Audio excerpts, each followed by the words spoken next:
This is a table mountain pine that I purchased from wilsonbrothersgardens.com. And if you're not familiar with it, Pinus pungens grows on peaks and cliff tops in the Appalachians. So it is native to the southeastern U.S. And it's kind of a scraggly, scrubby tree. But right now it's just a seedling, really. I've got it propped up with some wire because it's pretty flimsy. But I was really excited to see this on Wilson Brothers because it's very rare in cultivation, hard to find online, impossible to find locally. And they actually sell them in packs of 3. Here's another one. And as they get larger, I'll trim maybe some of these side branches to make sure there's only a single leader. But for now, I'm just gonna probably let it grow next year and see what it does. Superficially, it looks a lot like Virginia pine, but it is a different species. While we're on the subject of pines, I'll do a quick update on all the other pines. Here's Pinus glabra, the spruce pine, native to southeastern U.S.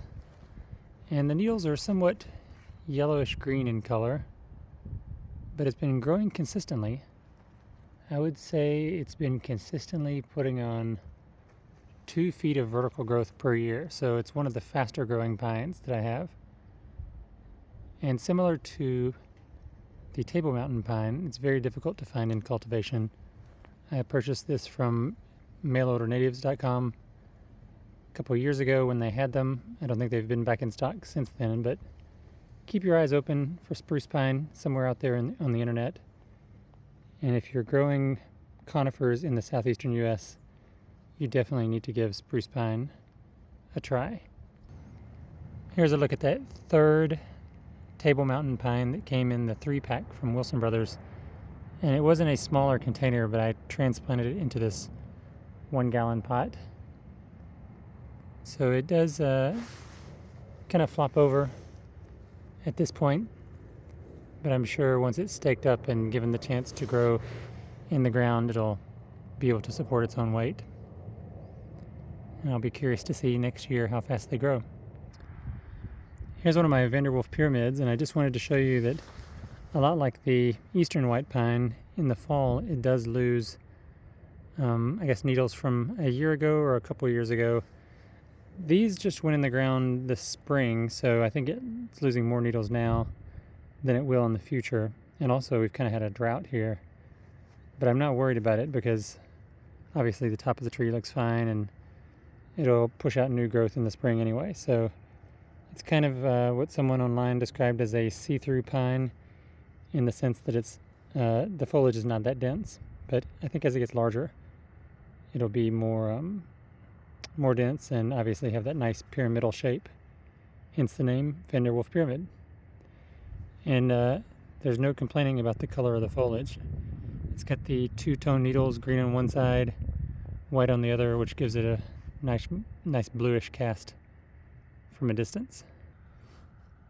I am going to attempt to grow the eastern white pine. I know I've posted a couple videos about how they're dying around Middle Tennessee, but I'm going to try an experiment, since I saw this one at Lowe's, and plant it on a north-facing slope so that the roots should stay moist but also drain well.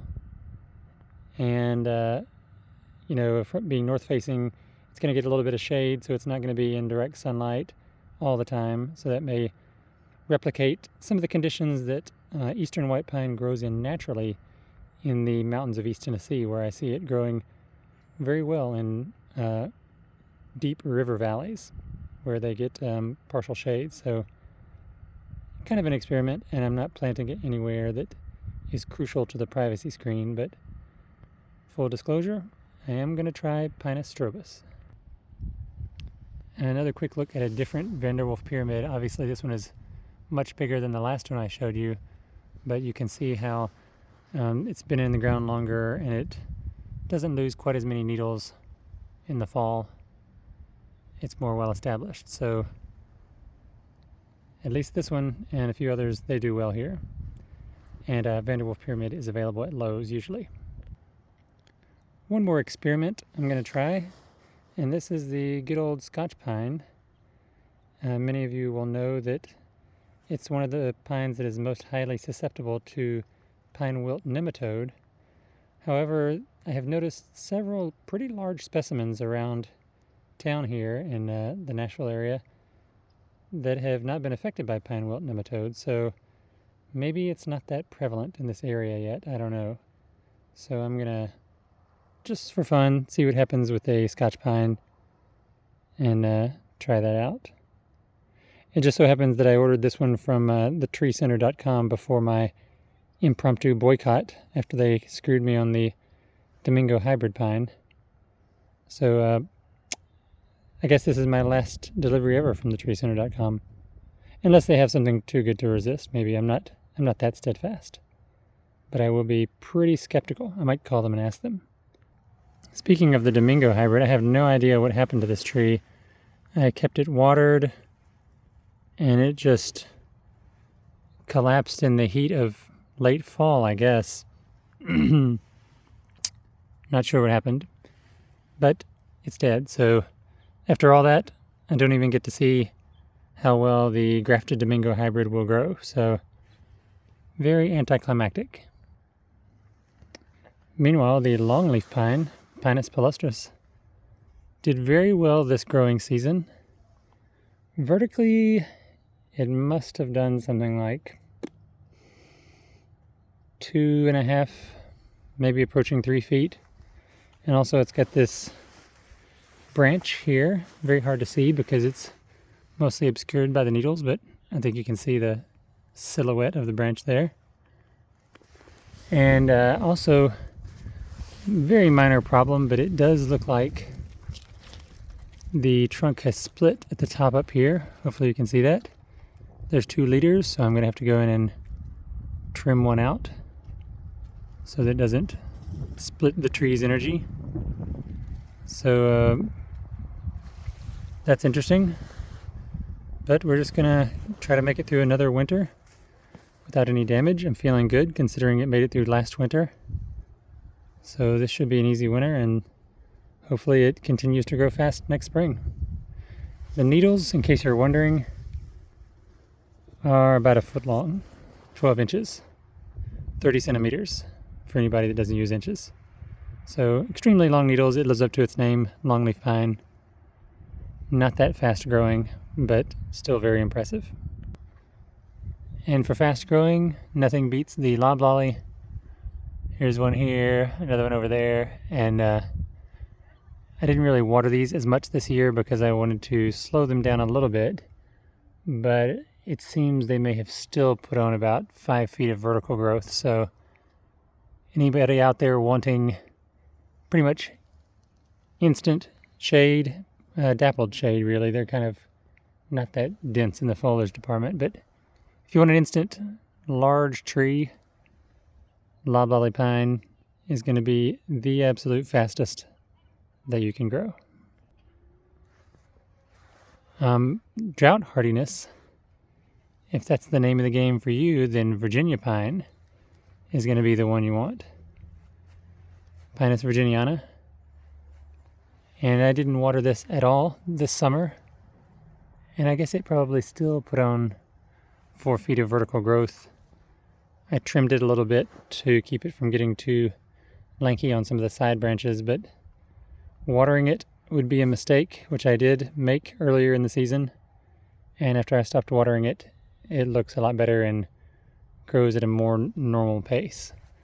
So this is going to be the ultimate in drought hardiness, except maybe for like Arizona cypress, but that has its own problems. But if you want something native to Middle Tennessee or the Southeast, you're looking for a pine that you can put on like a south-facing slope that's always baked by the sun, Virginia pine is the one, and it has a nice fragrance too. It's not as strong as loblolly, but there's a fragrance. Forgot to mention those, for those keeping score, loblolly is Pinus taeda. And also Scots pine is Pinus sylvestris. Okay, it was a good year for the pitch pine, Pinus rigida, and Pinus rigida does grow in Tennessee, East Tennessee, up in the mountains, so no doubts about its survivability here in Middle Tennessee. And the needles are fairly long for a pine. I'd say maybe 4 inches, whatever that is in centimeters, 12 centimeters, 10 maybe. So pretty long, but definitely longer than something like the Virginia pine. Not as long as loblolly. So it's kind of an experiment to see how well pitch pine will grow here. There's the apex. Looking pretty good. Looks like it loses some needles in the fall. So that's interesting. It's really my first experience observing pitch pine closely, so everything is new and interesting. Here's my Pinus parviflora glauca cultivar.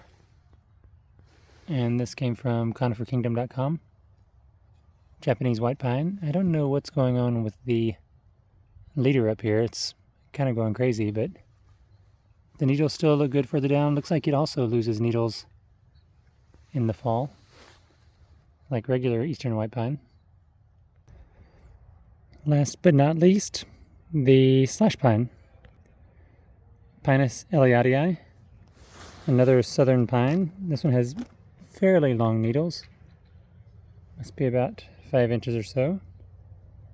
And this one is growing in a partial shade location, which maybe is not ideal, but I think it'll grow pretty fast vertically to get all the sunlight that it needs. So we'll see how the slash pine does this winter. This was planted this spring, so put on a little bit of growth. Looks like it started to put on more growth and stopped when the cold hit. So it's kind of experimental. We'll see what happens with slash pine. And that's it for the pine collection.